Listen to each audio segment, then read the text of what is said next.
The love story of Andrew and Helen. Helen always believed that real love comes quietly, without fireworks, without promises shouted to the world. It arrives like morning light. You open your eyes, and it's already there.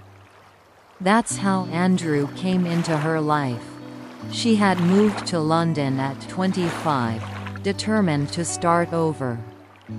After university and a painful breakup, Helen decided it was time to focus on herself, her work, her dreams, her independence.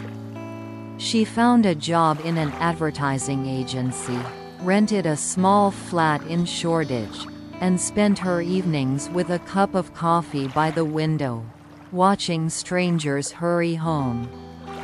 One rainy evening she stopped by a bookshop, just to browse. Among the quiet aisles filled with the scent of old paper, she noticed a man flipping through a book on modern architecture. She brushed past him by accident and apologized. He turned to her and smiled, calmly, warmly, with something thoughtful in his eyes, as if that smile carried a story.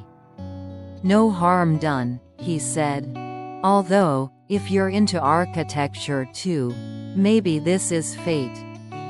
She laughed. That was how their first conversation began.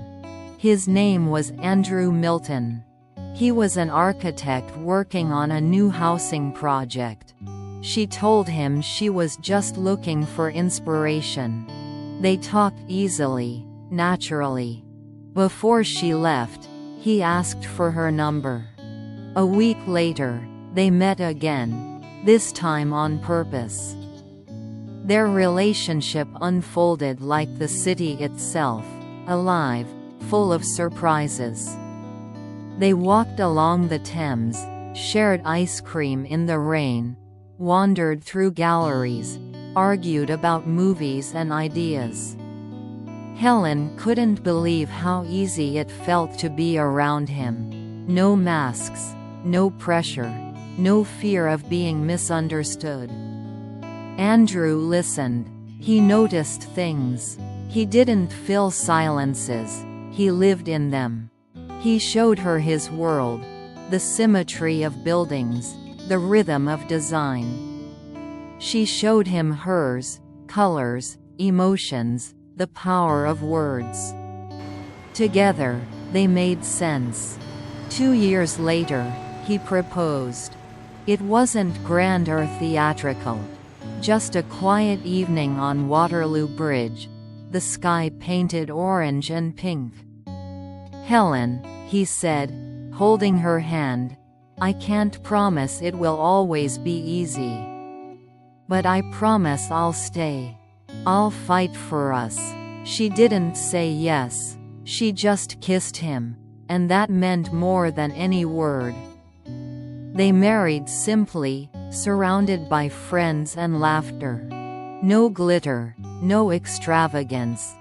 Only love and a feeling that something truly important was beginning. Their home was small, warm, filled with sunlight and traces of their personalities. Her books stacked in corners, his sketches covering the table. In the mornings, she woke up before him to make coffee. At night, they cooked together, teasing and joking about whose turn it was to wash the dishes. Sometimes they fought, about nothing serious. About time, about work, about dishes again. But they always made up before bed. Andrew's career started taking off. He worked long hours, often came home late. Helen understood. She knew how ambitious he was, how much he loved what he did. But as time passed, she began to feel a quiet distance growing between them. He became more silent, lost in thoughts he didn't share. "Are you okay?" she'd ask. "Just tired," he'd answer. And she believed him, because love is built on trust. The day everything fell apart was one Helen would remember forever. It was November, gray and heavy with rain. Andrew had forgotten his phone at home. She just wanted to bring it to him. When she picked it up, a message appeared on the screen. "Last night was incredible. I can't stop thinking about you." Her heart stopped. For a moment, she couldn't breathe. The world blurred. That evening, when Andrew came home, she was waiting by the window, holding his phone. He saw her face and knew. "Helen, tell me it's not what I think." He didn't answer right away. Then he whispered, "It was a mistake. I don't even know how it happened. It lasted a few weeks. I was lost. I didn't mean to hurt you." But words meant nothing.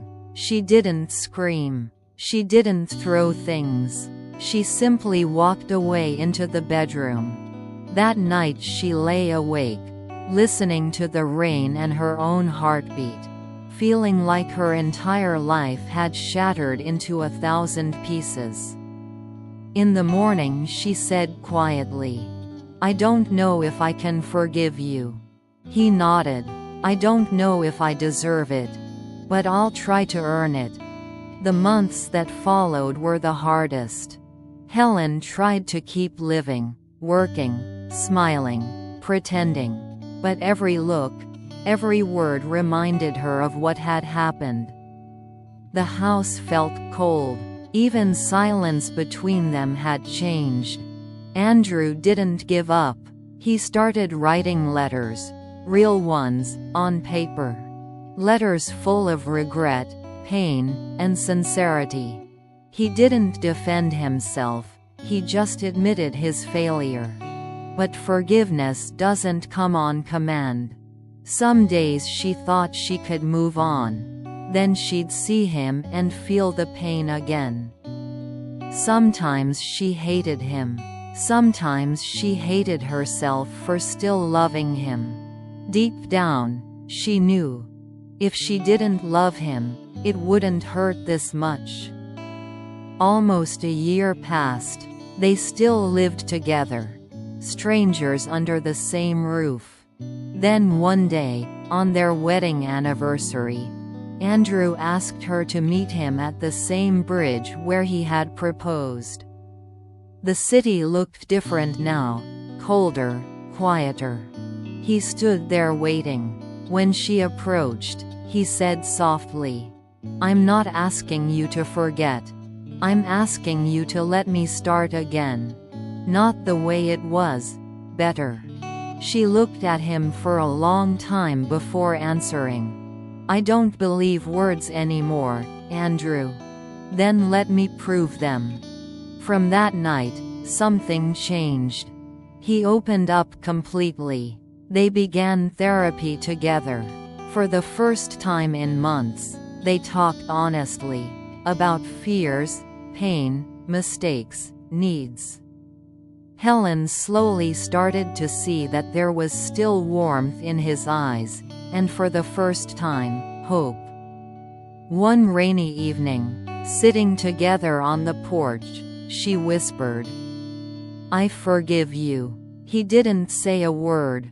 He just cried. And that was the moment they both let the past go. Years passed. Their love matured. No longer fiery and impulsive, but deeper, calmer, wiser. They learned to appreciate little things. Quiet mornings, shared laughter, the comfort of presence. Helen no longer feared losing him. She knew he wasn't perfect, and neither was she. And perhaps that was what made their love real. Sometimes, in the evenings, they sat outside watching the wind move through the garden. Helen would think, "We went through hell and came out together." Maybe that's what love really is. Not perfection, but persistence. Years later, their daughter Emma, with her red curls and endless curiosity, once asked, "Mom, how did you know Dad was the one?" Helen smiled, "Because even when he hurt me, I still wanted him to be near. And real love survives even after it breaks." And maybe that was the truest answer. Andrew and Helen grew old together. Their love wasn't a fairy tale, it was real. Built on mistakes, forgiveness, and the courage to keep choosing each other, again and again. In the end, they proved the most beautiful kind of love is the one that survives the storm and still stands strong.